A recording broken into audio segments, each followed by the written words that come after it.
Salut à tous, on se retrouve pour le numéro 18 de C'est qui en pôle, donc pour parler du Grand Prix du Japon qui s'est couru sur le circuit du Motegi.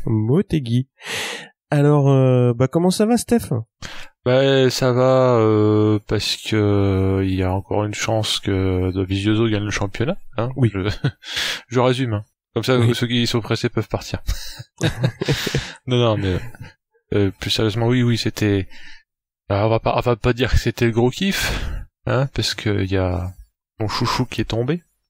Mais ça fait partie de la dramaturgie, tu vois. Tout est dans le contraste, il ne peut pas y avoir de joie s'il n'y a pas eu de peine avant. Et oui. Philosophie, pareil. Ceux qui veulent de la philosophie, maintenant, ils peuvent partir, c'est fait. C'est Tout fait. le reste, ce sera coché de comptoir. C'est bon. Maintenant, on peut dire des âneries. Bon, on va partir avec 2-3 petites news. Alors, on commence évidemment par les pilotes Moto 3 qui ont été convoqués par Mike Webb, donc le directeur de course sur les Grands Prix, pour mettre fin au bazar sur les séances de qualif de la catégorie. Et on verra plus tard qu'il y a eu les premières sanctions qui sont tombées. Au niveau signature, on a Jules Danilo qui a signé en Moto 2 avec l'équipe SAG. Il sera accompagné d'Isaac Vignales. Et on a eu aussi dimanche, donc juste après la course, l'annonce de la disqualification donc de Dominique Egerter pour une huile non conforme au Grand Prix de Misano. Et ça fait les affaires de Lutti qui était donc deuxième sur cette course et qui récupère la victoire. Donc je te laisse les news MotoGP. En MotoGP, nous avons première petite news... Hiroshi Aoyama qui remplace Jack Miller qui s'est ruiné la jambe à l'entraînement, comme on disait au podcast précédent. Comme c'est Miller, on en parle moins que Rossi, mais c'est fâcheux de se ruiner à l'entraînement. Donc pas de date de retour annoncée, cependant, ce bon Miller là c'est tout frais de la dépêche Twitter d'il y a 10 secondes, dit vouloir être sur la bécane à Phillip Island. Eh ben... On lui souhaite le meilleur. Suspense, hein, parce que c'est quand même bientôt, mais ouais. Quant à KTM, ils ont finalement pas offert la rose à Mika Kallio, qui avait pourtant plus que brillé. Hein. Donc pour 2018, ce sera toujours Kallio pilote d'essai et Smith Bradley confirmé en tant que pilote officiel. Quant à la case, c'est pas carnet rose mais c'est croix rouge. Folger est victime d'un gros coup de fatigue, hein, d'aucuns invoquent une mononucléose ou un truc viral pas sympa. A priori qui enquiquine depuis plusieurs semaines, hein, donc rétrospectivement il a quand même été fort pour être pas trop mal sur les courses qu'il avait faites. Mais bon, visiblement, non seulement ça ne se tasse pas, mais ça le fait qu'il est même pas apte à piloter, il a pas passé la visite médicale.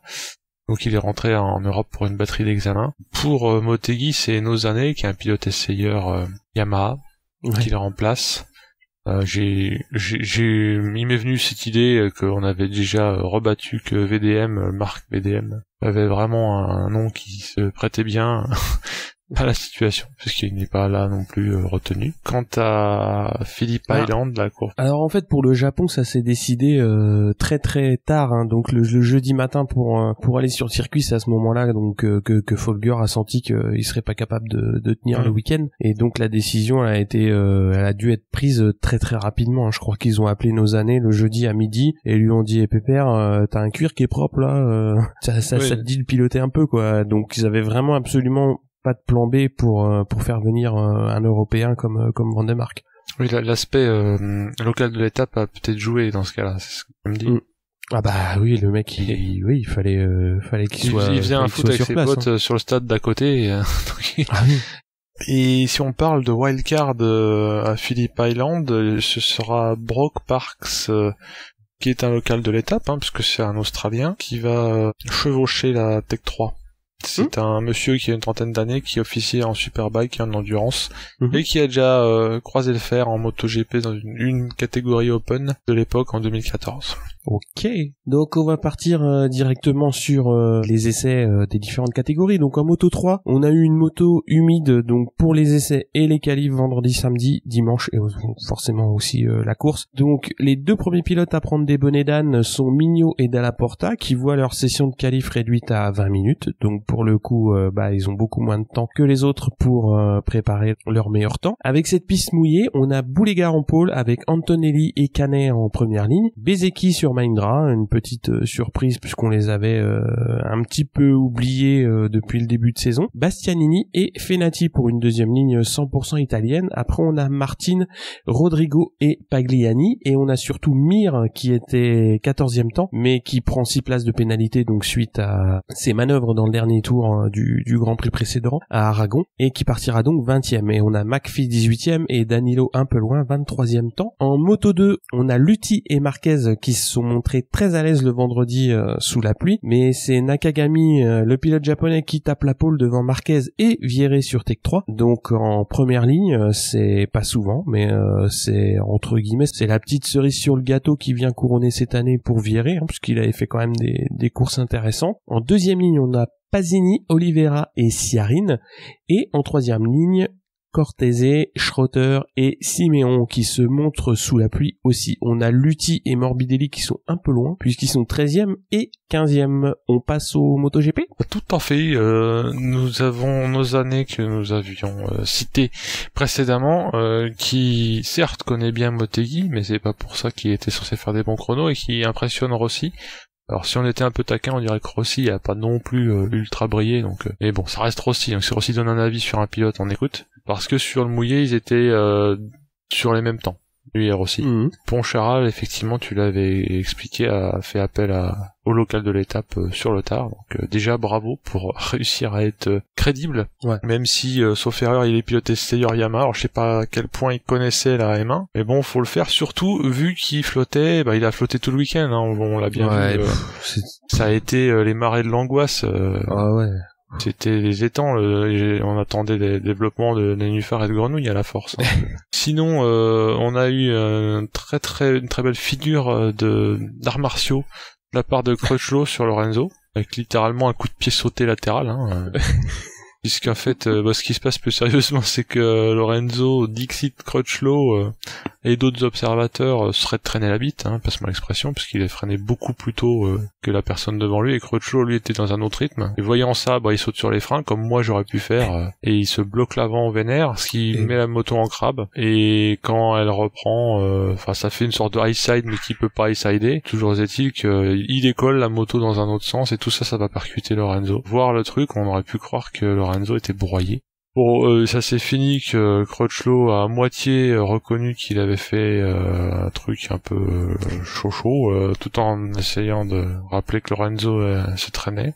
Après, c'est comme dans les assurances, normalement, on doit être maître de son véhicule. Ouais, et là, Crutchlow, bon, il est gentil, mais bon, je crois qu'au niveau malus assurance, oui, je mais crois que Cerise, elle l'aime pas trop, quoi. Non.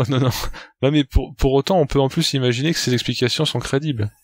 Ouais, mais il est derrière, donc il doit s'adapter. Non, mais exactement, mais alors, quand tu vois, comme je te dis, qu'ils sont en train de rouler à 200 avec 1 mètre de flotte sur la piste, la question était plutôt est-ce qu'il aurait fallu rouler ce week-end, mais ça c'est pas mon problème, ça. Non, bon, toujours est-il que pas trop de bobos et une relative réconciliation, connaissant Lorenzo et sa facilité à geindre. Bon, là, il aurait de quoi en plus. Ah oui. Bon. Ah, là, il y avait de quoi sortir le cri. Il y avait de quoi. Oui. Ouais, c'était quand ils avaient discuté dans le bac à gravier, moi je suis à chaque fois ça me rappelle, surtout parce que c'est au Japon, le petit tête-à-tête Prost Senna oui, de l'époque. C'est vrai.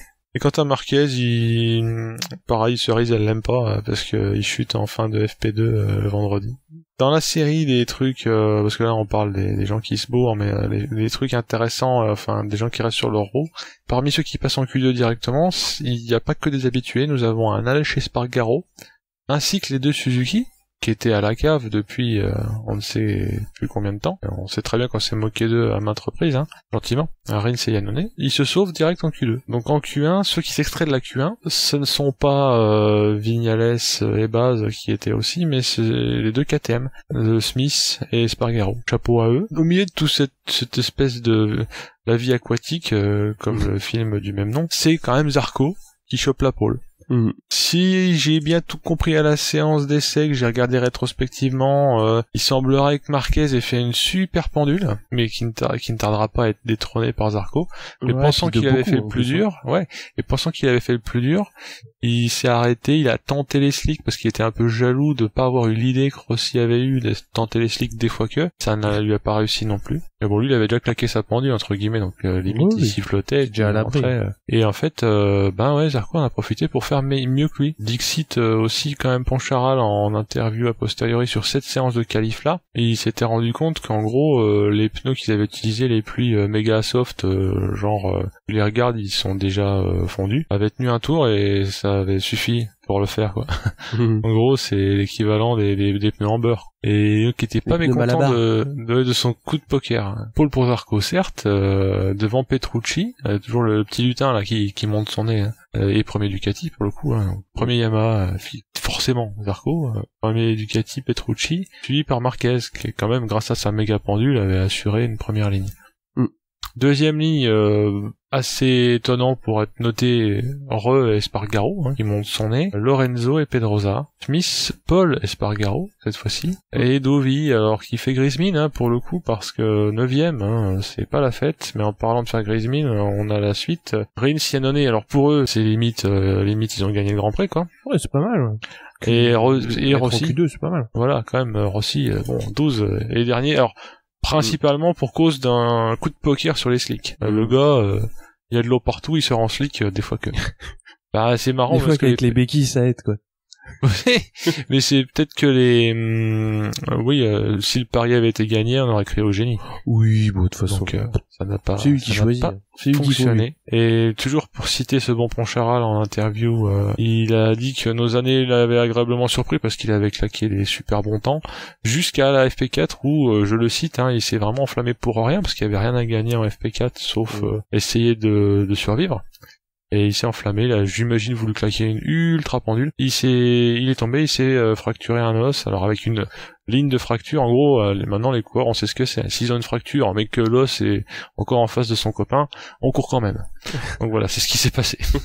Ah bah c'était des belles qualifs. Donc on va passer aux courses du dimanche matin qui ont été un petit peu raccourcies, on va dire, pour ceux qui se sont levés très très tôt, parce que bah voilà, tu t'es levé tôt pour voir des mecs nettoyer une piste, parce que je crois que c'est Mignot qui avait perdu un petit peu d'huile, donc ils ont été obligés de bien nettoyer, et surtout course raccourcie à 13 tours, donc suite à ce souci et aussi aux conditions météo, on a Antonelli, Fenati, Boulega, Canet qui s'élance bien, donc sur une piste qui est détrempée, fidèle à ce qui s'était passé vendredi et samedi. Alors on connaît Fenati, il est quand même assez à son avantage dans ces conditions, et il talonne Antonelli, tandis que Mir, lui, il n'arrive pas à s'extraire vraiment du groupe, donc il reste coincé à sa 20e position. On a Fenati qui prend la tête dès le deuxième tour, donc assez tôt. Là, de toute façon, on se dit que on n'est pas prêt de le revoir. Alors, il y a quand même un peloton d'une vingtaine de pilotes dans la ligne droite des stands sous la pluie. Je sais pas si t'as vu, mais ça levait quand même énormément d'eau, et je me demande comment est-ce qu'ils arrivaient à voir ce qui se passait devant. Ah oui, déjà que d'habitude c'est impressionnant parce qu'il y a un peloton, un paquet d'aimants.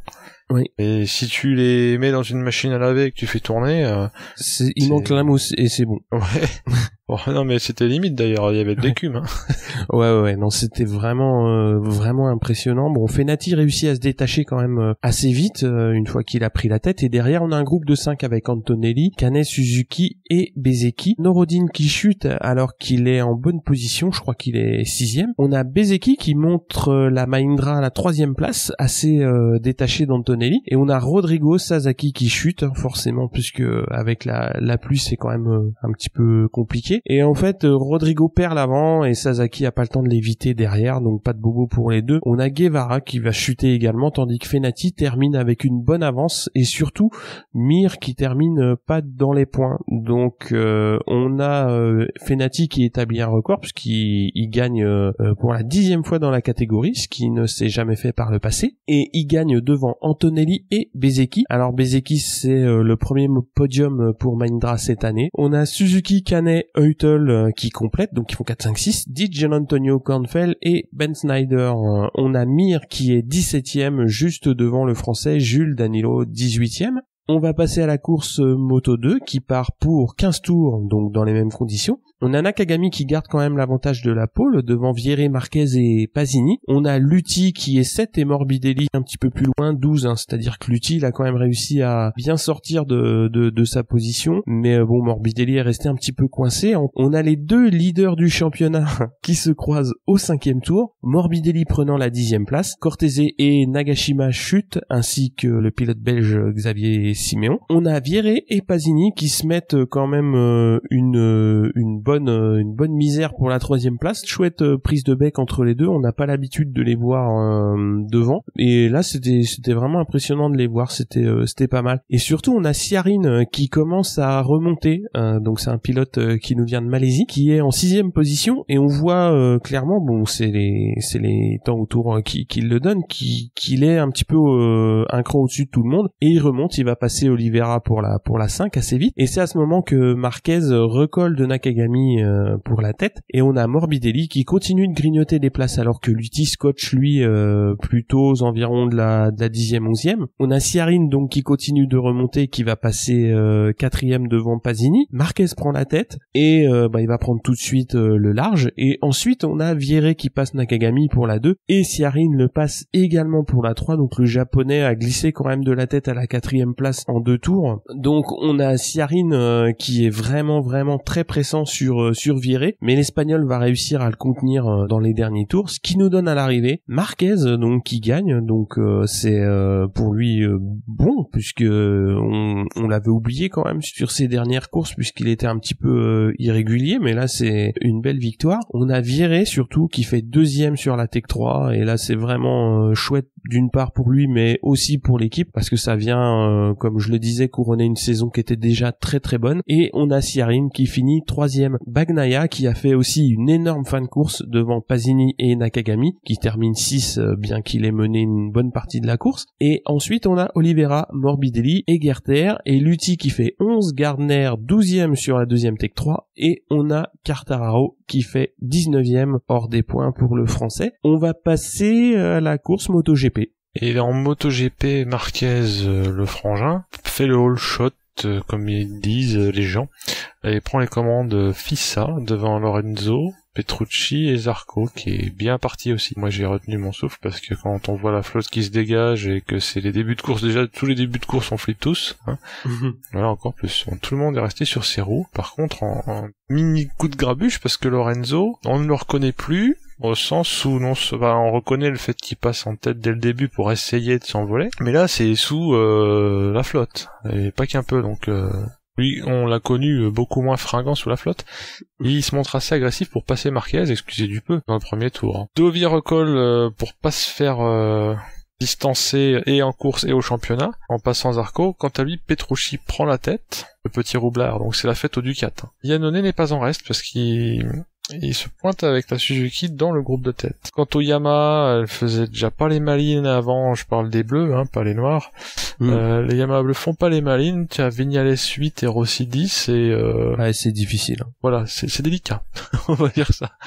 Quant à un qui est pas délicat, c'est Petrucci, hein, il est devant, il creuse l'écart. Pendant ce temps, t'as Marquez et 2 Ducats officiels qui se font fort de lui chercher les noises. Et clairement, ce qu'on disait précédemment, on se vérifie aussi pour MotoGP, il y a une espèce de brouillard improbable dans les premiers tours, parce que comme c'est pas mal en paquet, aussi le MotoGP est moins en paquet que la Moto 3, mais ça te génère des murs de flotte. Et t'as même Petrucci qui a publié une photo sur Twitter sous-titrée Riders on the Storm, parce que tu vois toute la meute qui arrive. D'ailleurs on voit qu'ils sont bien décalés pour essayer de choper de la visibilité. Ils sont comme les oies quand elles volent en V, hein. Ils sont décalés les uns des autres pour essayer de voir quelque chose d'autre qu'une lumière rouge qui serait le cul du mec devant. Zarco passe Lorenzo. Ça, vous m'entendez rigoler parce que ça touche, hein. On va dire c'est road rash. D'aucuns diraient que c'est un peu road rash. Pas vraiment, parce que le contact il se fait après que ça est passé. C'est-à-dire que Lorenzo lâche rien. Fin de courbe, faut bien que ça passe. Hein, Zarco non plus. Ça se rétrécit sur la route.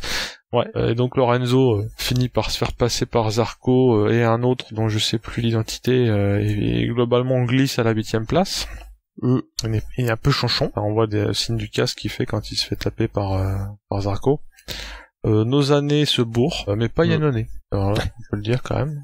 Iannone, on a un peu suivi le fait qu'il s'était fait casser du sucre sur le dos par Suzuki, donc je pense il a eu la bonne attitude.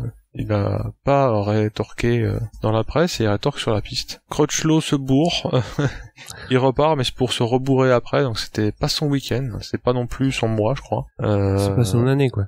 Ouais, il avait bien commencé l'année, mais ouais, là, ça a fait long feu, quoi. Parce que il y a pas si longtemps, début d'année, tu te souviens qu'il disait que ce sera quand même bien qu'il ait une Honda de l'autre couleur, hein. Il se sentait en position de force, parce qu'effectivement, il gazait bien. Voilà, ouais, si c'est pour faire des étincelles à faire frotter sur la piste, c'est peut-être pas c'est, on aurait dit les petites bougies d'anniversaire, tu sais, qui pétillent. Une très belle photo aussi, mais bon. Ah ouais, ça pète, hein, quand même. Au prix de la chute. Et bon, bah, Abraham, abonné au Château de Sable, il s'en refait un. Mais alors, voilà, on l'a évoqué en préambule, Rossi, le bourg. Et je pense que comme ça marchait pas, il a roulé au-dessus de ses pompes, on pourra invoquer la blessure si on était un tantinet de mauvaise foi. Mais bon, il peut aussi se bourrer comme ça, comme un grand, hein. Bon, pas de bobo, hormis son os qu'il est en train de continuer à ressouder, mais il s'est rien répété, donc c'est déjà ça. Donc tu m'as interrogé avec malice en me demandant si j'ai quand même regardé la fin. Alors j'étais tellement abasourdi que j'ai pas trouvé la remote control pour fermer. Non, plus sérieusement, première déjà réflexe de Pavlov, je me suis dit tout sur Dovi. Déjà que je misais pas sur Rossi sur cette course-là, vu que ça avait commencé pas sous les meilleurs auspices. Pour autant, je me gardais un peu quand même l'œil dessus dans la série la remontada, se refaire. Ou le fait de course comme au JO au Kering. Non, le fait de course ça a été Rossi, donc il s'est bourré. Ouais, ce que je me suis dit, c'est aller tous sur Dovi, parce que de toute façon on refera peut-être un point championnat à la fin, mais pas forcément en invoquant Rossi, mais mathématiquement, on peut dire que c'est mort. Je pense je peux déjà. C'est pas mort, mais mais faudrait qu'il se passe des trucs de façon chauve-souris enragée, quoi. Et puis c'est pas mon genre de souhaiter que Marquez se broie les deux jambes en entraînement de motocross, ça surtout pas. Donc point de retard, 71 points de retard, c'est presque 75, hein, donc voilà, au revoir, merci, à l'année prochaine. Non, pour autant, peut-être que ça lui enlèvera de la pression et que il se tapera des délires à faire des freinages de trappeur encore plus que d'habitude pour aller pourrir les petits cons. Nous verrons. Ça sera que du bonus à la limite, si on peut se dire ça. La mauvaise foi reprend le dessus. Dans la série mauvaise foi, j'arrête de critiquer Iannone parce que les Suzuki figurent très bien, parce que Iannone et Rins sont respectivement 5 et 6. Alors sur quelques erreurs de Iannone, il se fait passer par son coéquipier, mais on verra par la suite qu'il repasse pour finir devant, genre non petit con, ce sera moi. Mais c'est plutôt ça. C'est plutôt des trucs qu'on attendrait justement de ce genre de situation où deux équipiers se font fort de montrer qui est le plus fort. Ouais. C'est ça. Et donc Petrucci tient à Drageos à Marquez, et Dovi est toujours en embuscade avec Zarco, lui qui essaye quand même de s'accrocher, mais on sent c'est un peu comme la guimauve, c'est encore en train de s'effilocher, ça tire vers l'arrière là, et Zarco recule au fur et à mesure. Baz, notre Frenchie numéro 2, enfin numéro 2 pas dans nos cœurs, mais l'autre Frenchie, il est pas coincé, mais il se situe entre Pedrosa et Paul Espargaro à la 11e place en briguant à top 10. Petrucci arrive à faire pas mal de tours en tête, un peu à la Lorenzo, mais on sent que ça se rapproche quand même. Donc ça sent un peu il va se faire une Petrucci et savoir se faire remonter. Mais il le dit lui-même avec humour, hein. Ça, quand vous avez Marquez et Dovi, ça ne peut pas manquer de vous faire rattraper par ces deux-là. Donc il est réaliste / il a de l'humour. Pour le coup, c'est Marquez qui passe et Dovi lui emboîte le pas le laisser s'évader encore une fois ni en course ni au championnat. Et donc on revoit, moi je n'attendais pas ça, je sais pas pour toi, mais on revoit se profiler l'Autriche, le finish de l'Autriche, mano à mano pour la gagne. Et Dovi prend les commandes à 6 tours de l'arrivée, mais en voyant ça, je me suis dit c'est presque trop tôt, ça n'a pas loupé, puisque à 3 tours de la fin, Marquez repasse. Et on craint le pire, moi surtout, parce que comme tu sais que je suis un flippé de la pluie. Mais non, en fait, c'est vachement propre dans l'ensemble, on va dire. Hein. Parce qu'on parlera du dernier tournant. Dans les faits, c'est super propre. Ouais. Dans la manœuvre et l'intention, faudra voir d'autres trucs. Mais pour parler de trucs qui fâchent, par contre, c'est que Pedrosa rentre au box. parce que il a dit après en interview, il a son pneu arrière qui s'est ruiné à vitesse grand V et il a souffert des mêmes affres que Zarco, à savoir que en ligne droite il passait plus l'accélération. Ah d'accord. Donc il avait plus d'adhérence il a fait rétrograder et quand il a vu qu'il était très loin des points et qu'il continuait à perdre des secondes, il a préféré rentrer que de s'éclater la tronche. Et Bautista a chuté. Et Marquez nous a fait une Marquez, on n'ose même plus dire ce que c'est, mais bon, tout être humain normalement constitué serait tombé. Parce que l'arrière a beaucoup gigoté. Il y a une jambe qui s'est barrée du cale-pied, mais il a réussi à rattraper sa chaleur qui s'est fait dans, je crois que c'était l'avant-dernier tour, voire même le dernier, mais ça a quand même permis un truc, c'est que Dovi se rapproche. C'est ce petit loupé là qui a failli lui faire perdre 25 points ou 20 et quelques. Marquez certes ne perd pas ses 20 points, mais il perd un petit peu de temps sur Dovi qui en profite pour le rapprocher. Dovi suit pour essayer de passer relativement tard, pour pas se faire repasser, ce qu'il fait. Il fait un freinage, quand on dit freinage de trappeur, c'est pas usurpé, dans une sorte d'étang de mare au canard, il plante un freinage de bâtard. Bouge la bécane, c'est incroyable. Ah, tu vois, quand j'ai vu la bécane bouger, j'ai cru que ça commençait à wobbler et qu'il allait se bourrer, en fait. Et non, pas du tout. Non seulement il fait ça, il freine, et quand il tourne pour prendre le droit qui conditionne le tunnel, je me suis dit, c'est bac à gravier, quoi. Ouais. Ben non, il tourne, et plutôt bien. Donc il reste devant, Mazette. Mais évidemment, on l'a évoqué en filigrane, puis c'est pas trop une surprise, parce que je pense que la plupart des gens ont vu les images. Marquez nous tente une Autriche. Comment on va appeler ça?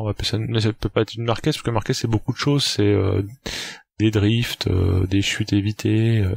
Non, là c'est le fameux dernier virage où tu coupes complètement l'intérieur en tournant même pas et en essayant de tourner après. Et ça, comme c'est excessivement sous-optimal, pour peu qu'un goupil comme Dovi l'ait vu venir, il lui refait aussi lui le coup de défense-attaque.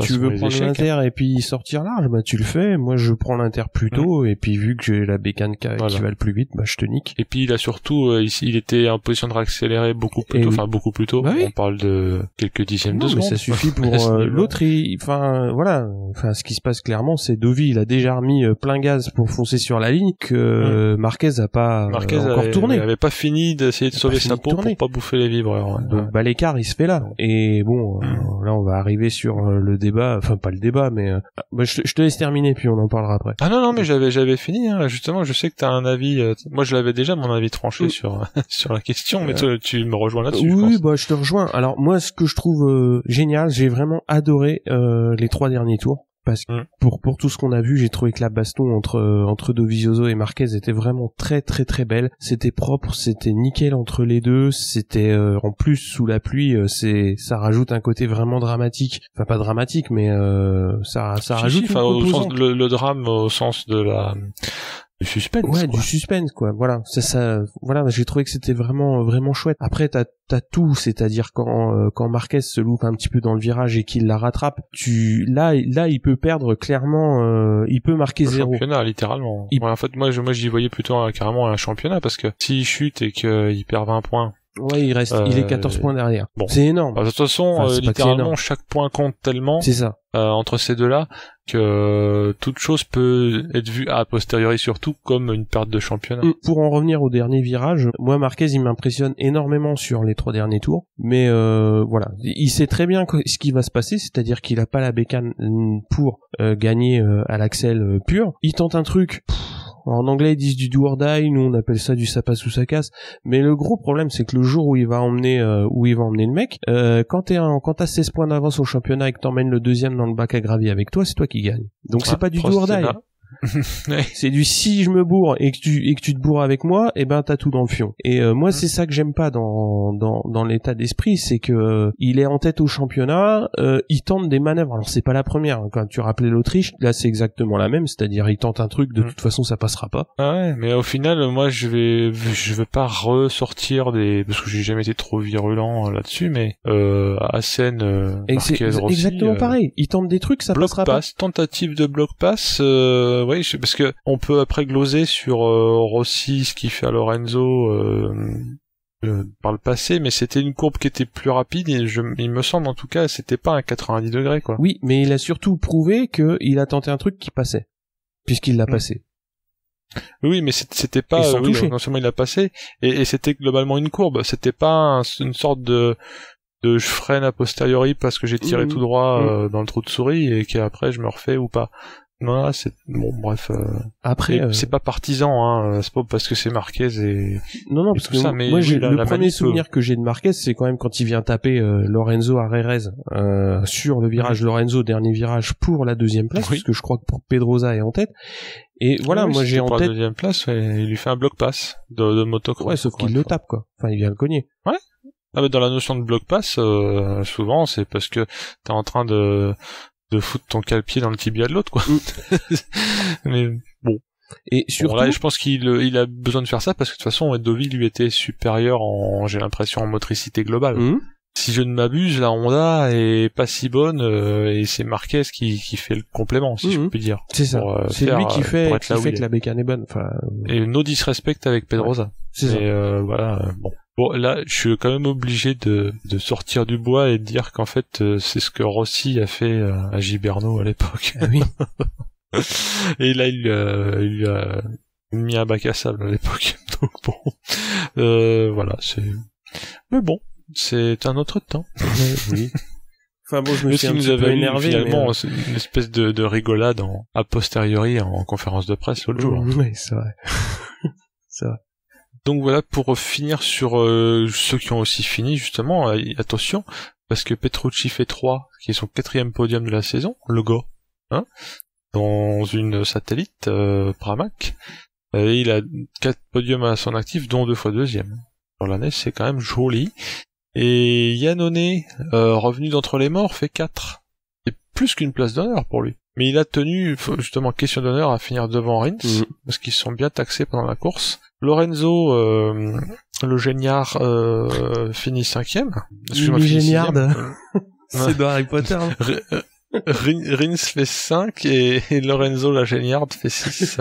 Espargaro 7, Zarco 8 qui a rétrogradé pour les mêmes raisons que Pedrosa, un pneu arrière qui avait fini de se ruiner sur la bande de roulement et qui le faisait patiner en ligne droite. Il perdait des secondes dans les bouts droits. Vignales 9e, est-ce qu'on peut dire qu'il sauve les meubles, il perd le championnat littéralement? Enfin, encore une fois, il y a un effet, mais il est plus en course. Il perd, il est clairement plus en course. Enfin, du terrain, sur le championnat, sauf fait de course. Fait de course au carré d'ailleurs, faudrait que les deux devant strike et soient blessés. Côté Frenchy, on l'a cité, Zarco 8 et base 10, top 10, donc pour pareil son champ du signe à lui, c'est pas grave, hein. Ouais, c'est bien. En sachant qu'il adore la pluie, il aurait même pu aspirer à mieux, mais bon, quand même top 10, quoi. Ouais. Donc dans les choses qu'on peut remarquer, une chose qui était relevée par les prix Nobel d'Eurosport, enfin non, je parle de ça parce que t'as Monneray et compagnie, et Pani, c'est un grand spécialiste de moto. Sinon plus sérieusement, il y avait le très estimé ce coup-ci pour le coup Guyot, qui disait que les pneus étaient dingos. Sur le sec, le record de la piste c'est 1,45 et ce week-end en course ça a tourné en 1,56, donc on est en train de parler de 11 secondes au tour entre une piste sèche et une mare au canard. Des conditions catastrophiques, quoi. Et 11 secondes sur 1 minute 45. Donc on a vu des freinages de gros bâtards, dont celui de Dovi pour passer, et on avait aussi de l'angle. Hein. Ouais. Et pas de chute. Les chutes qu'on a vues pendant la course MotoGP, on aurait pu les voir sur le sec. Tu vois ce c'est que je veux ça, dire. tout à fait. Ouais. C'était pas, on les a pas identifiés en tout cas comme tels étendus à la flotte. Donc voilà, les gomards, même si Zarco, le sien et celui de Pedrosa et celui d'autres a priori sont bien détruits de l'arrière. Petrucci a évoqué le même problème, sauf que il a quand même réussi Petrucci à faire podium avec un pneu arrière qui se détruisait. Respect pour les gommes Michelin, c'est pas parce que c'est les Français, hein, mais moi j'étais surpris de voir une course comme ça sous la flotte. Pour citer Zarco pour une autre raison, j'ai beaucoup aimé une interview qu'il a donnée a posteriori quand les gens lui faisaient remarquer que il était le premier Yamaha et que les deux bleus étaient à la cave. Enfin littéralement pas à la cave, mais j'étais mal. On va dire ça comme ça. De la part des Yamaha bleus, on peut s'attendre à un top 3. Voilà, ils étaient loin de là. Et donc, alors, vous pensez qu'il y a un problème global Yamaha, et donc Zarco, lui, bien que déçu de sa 8e place, il a dit qu'il refusait catégoriquement d'imaginer qu'on puisse parler d'un problème de moto, puisqu'il a dit le principe de MotoGP, c'est que vous avez une moto Il faut en tirer le maximum, il faut comprendre comment elle fonctionne et vous adapter à elle, et pas l'inverse. Wink wink Lorenzo, qui y arrive aussi, visiblement. Et donc lui, il a dit clairement qu'il refusait de considérer que c'était un problème de moto, et ce qui nous limite, c'est nous et nos réglages, donc c'est à nous de faire le job. Respect pour un mec qui aurait pu être déçu de faire 8 et commencer à chigner, quoi. Il pleuvait aussi samedi et il fait pôle, donc la moto est pas mauvaise. Oui, voilà, c'est exactement, c'est les journalistes, alors je pense que les journalistes font semblant d'être bêtes en posant cette question, parce qu'effectivement, sa bécane, elle fait la pôle. Oui. Alors on va faire un petit point championnat rapido. Donc on a Mir qui est en tête du championnat du monde Moto 3 malgré ses 0 points, avec 271 points. Fenati deuxième 216, Canet troisième 184. Donc il reste 75 points à distribuer. Donc c'est mort pour Canet. Ça va jouer entre Mir et Fenati, à savoir qu'il y a quand même un bel écart. Donc voilà, il reste à Mir de faire une belle course et à marquer les points qu'il faut, mais de toute façon il faudra les marquer. Tant que c'est pas marqué, c'est pas gagné. En Moto 2, on a Morbidelli en tête avec 252, Lutti deuxième 232 et Marquez troisième 180. Donc là exactement la même situation. Savoir que mathématiquement, non, j'allais dire une conne. Oui, si. Mathématiquement, c'est perdu pour Marquez puisqu'il a 76 points de retard. Par contre, ça va jouer entre Lutti et Morbidelli à 24 points. Ouais, ça commence à faire un petit écart. Ah ouais, mais attends, le mec se bourre. Tu fais 0. C'est toujours moyen de se marquer 0 points sur une course. C'est ça, ouais.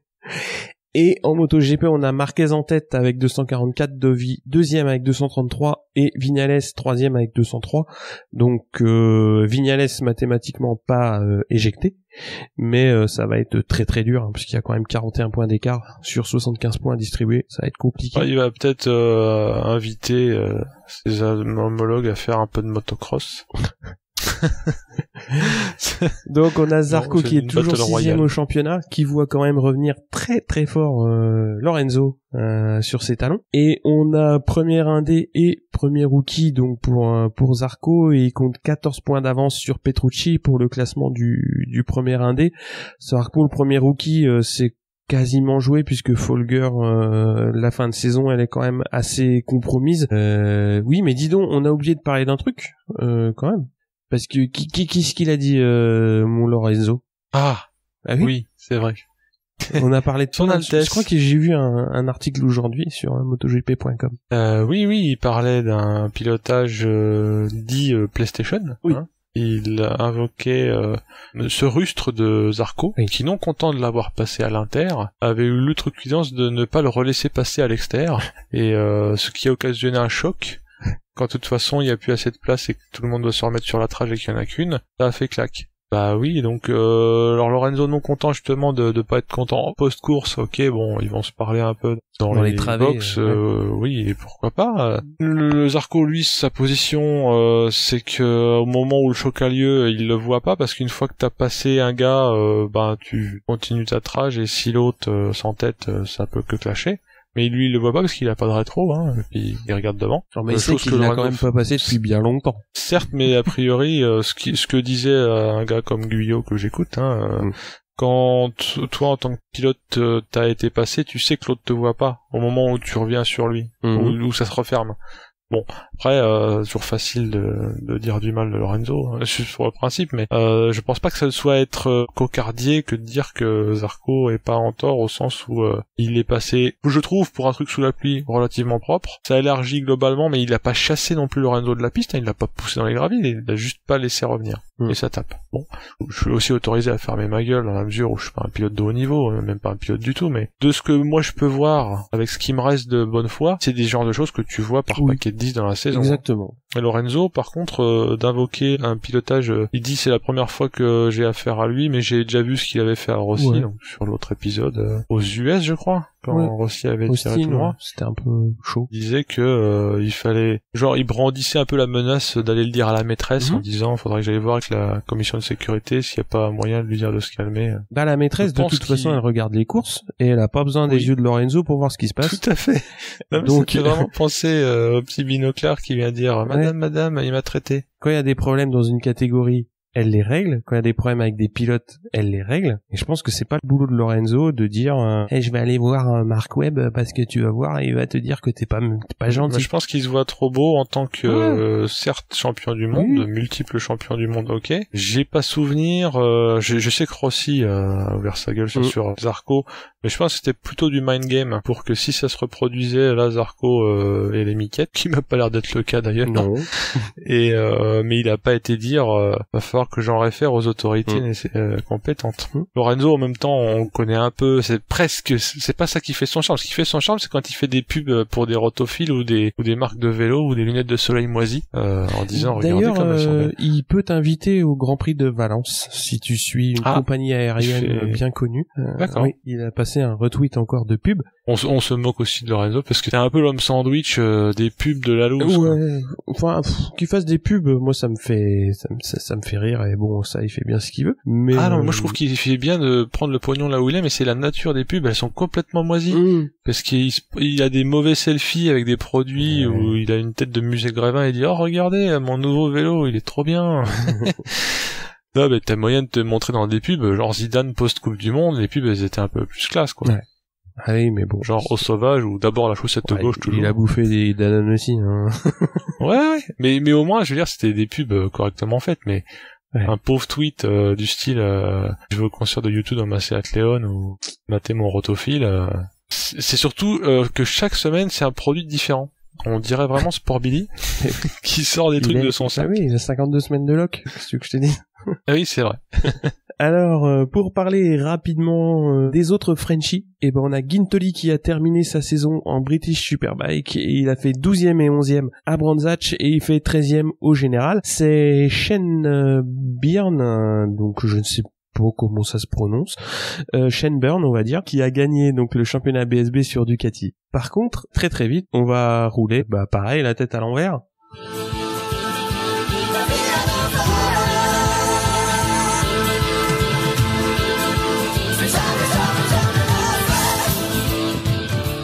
Puisque le prochain Grand Prix, c'est le Grand Prix. You got a light, buddy? Yeah, sure, kid. There you go. And your wallet. Nick, give him your wallet. What for? He's got a knife. That's not a knife. That's a knife.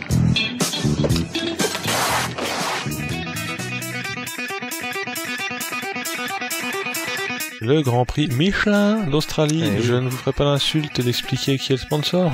Alors ça se court le 22 octobre, à savoir donc juste une semaine après le Grand Prix de Motegi. Ils en profitent d'être dans la zone pour aller voir les voisins. En voisin, ils vont voir les Australiens. Sachant que donc c'est un circuit qui se trouve sur Phillip Island. Il faut pas être grand clair pour comprendre que c'est une île. Et d'ailleurs, le fait d'être sur une île qui est petite donne des vues exceptionnelles parce que non contents d'être sur une île, ils sont tout au bord de la falaise. Il faut pas tirer tout droit à certains endroits, sinon ça se finit 30 mètres plus bas. Donc les photos sont assez, les photos aériennes, si vous voulez vous balader sur les photos de Phillip Island, c'est assez impressionnant. Et les vues en retransmission de télé le sont aussi. T'as trouvé une très très belle photo prise avec un drone. Ah oui, on essaiera de la poster sur Twitter pour teaser à mort. Ce fait-là d'être en bord de falaise, ça génère certes des vues exceptionnelles, mais aussi un vent de tarba, puisque il peut désarçonner certains pilotes, et ça a aussi le don de refroidir les pneus. Enfin, ça fait que la gestion de la température est un peu microclimat en fait sur le circuit, fonction si t'es ou pas dans le vent. Et on sait qu'ils sont limite au degré près dans ces catégories-là, donc faut faire gaffe. C'est un circuit qui a été construit en 56, mais avant ça, un peu à l'européenne, un peu beaucoup même à l'européenne, t'avais des courses de trompe-la-mort dans les années 20, sachant que c'était la voiture d'abord, puis la moto dans les années 30.